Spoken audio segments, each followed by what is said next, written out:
Hi friends, welcome to classic touch. ఈ వీడియోలో మనం ఐపీఎల్ 2025 ఛాంపియన్స్ అయిన ఆర్సీబీ ఈసారి కప్ప గెలవడానికి గల రీజన్స్ ఏంటి అండ్ వాళ్ళు కప్ప గెలవడంలో ఎవరెవరి కాంట్రిబ్యూషన్ ఎంత ఉందో ఈ వీడియో తెలుసుకుందాం.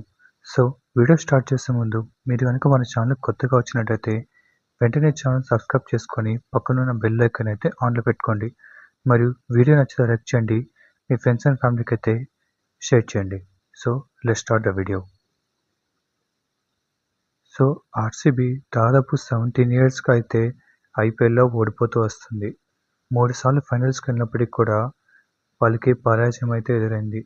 కానీ ఈ ఇయర్ ఐపీఎల్ అయితే ఫస్ట్ నుంచి కూడా వాళ్ళకి చాలా పాజిటివ్ వైబ్స్ అయితే ఉన్నాయి. సో అన్ని అవే మ్యాచెస్ గెలిచి మరియు హోమ్ మ్యాచెస్‌లో కూడా 2 మ్యాచెస్ వరకు గెలిచి ఆర్సీబీ అయితే ప్లే ఆఫ్‌కి అయితే క్వాలిఫై అయింది. సో ముందు సీజన్స్‌తో పోలిస్తే ఈ సీజన్‌లో బ్యాటింగ్ అండ్ బౌలింగ్ చాలా బాగా అయితే ఉన్నాయి. సో ఒక బ్యాలెన్స్డ్ యూనిట్‌గా అయితే ఈసారి బరిలోకి దిగింది ఆర్సీబీ. సో అసలు ఈ ప్లేయర్స్ పర్ఫామ్ చేయాలనుకున్న ప్లేయర్స్ కూడా ఈసారి చాలా బాగా పర్ఫామ్ అయితే చేశారు.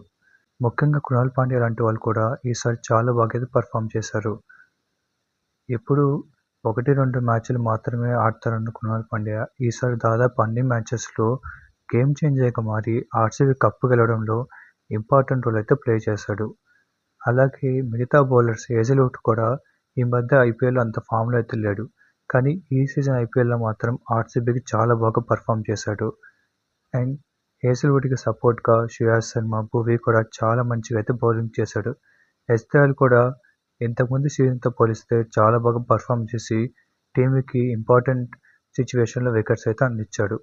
సో ఇలా బౌలింగ్‌లో చాలా మంచి బ్యాలెన్సింగ్‌తో అయితే ఈసారి ఆర్సీబీ కప్పు కొట్టడంలో మేజర్ రోల్ అయితే ప్లే చేశారు. అండ్ ఎప్పటిలాగే ఆర్సీబీ బ్యాటింగ్ ఈసారి కూడా స్ట్రాంగ్‌గా ఉంది. ముఖ్యంగా ఓపెనర్స్‌గా ఫిల్ సాల్ట్ మరియు విరాట్ కోహ్లీ అయితే ఉన్నారు. సో ఫిల్ సాల్ట్ లాస్ట్ సీజన్‌లో కూడా చాలా బాగా పర్ఫామ్ అయితే చేశాడు. అలా విరాట్ కోహ్లీ కూడా మంచిగా అయితే రన్స్ చేస్తున్నాడు. సో ఇలా ఓపెనర్స్ బాగుండడం మరియు వన్ డౌన్లో స్టార్టింగ్‌లో దేవదత్ పడిక్కల్ మరియు ఎండింగ్ స్టేజ్‌లో మయాంక్ అగర్వాల్ చాలా బాగా పర్ఫామ్ అయితే చేశారు. అండ్ వాళ్ళ తర్వాత కెప్టెన్ అయిన రజత్ పాటిదార్ కూడా అప్పుడప్పుడు మంచి నాక్స్ ఆడుతూ టీంని చాలాసార్లు మంచి ప్లేస్‌లో అయితే పెడుతూ వచ్చాడు. అలాగే టిమ్ డేవిడ్ కూడా చాలా మ్యాచ్‌ల్లో ఫినిషింగ్ బాగా చేశాడు. అండ్ టిమ్ డేవిడ్‌తో పాటు రొమారియో షెఫర్డ్ కూడా 2-3 మ్యాచెస్‌లో బాగా పర్ఫామ్ చేశాడు. అలాగే రొమారియో షెఫర్డ్ బ్యాటింగ్‌తోనే కాకుండా బౌలింగ్‌లో కూడా చాలా బాగా పర్ఫామ్ చేసి టీమ్‌కి ఇంపార్టెంట్ సిచ్యువేషన్‌లో వికెట్ అందించాడు. అండ్ వీరితో పాటు ముఖ్యంగా వికెట్ కీపర్ అయిన జితేష్ శర్మ ఆర్సీబీని చాలాసార్లు అయితే ఇంపార్టెంట్ సిచ్యువేషన్‌లో ఆర్సీబీని గట్టెక్కించాడు. ఎందుకంటే ఎల్ఎస్జీ మ్యాచ్‌లో కూడా చాలా మంచి నాక్ ఆడి ఆ మ్యాచ్‌లో విన్ అయ్యారు. సో ఆ మ్యాచ్‌లో విన్ అవ్వడం వల్లే ఆర్సీబీ సెకండ్ పొజిషన్‌లో అయితే ఉండగలిగారు.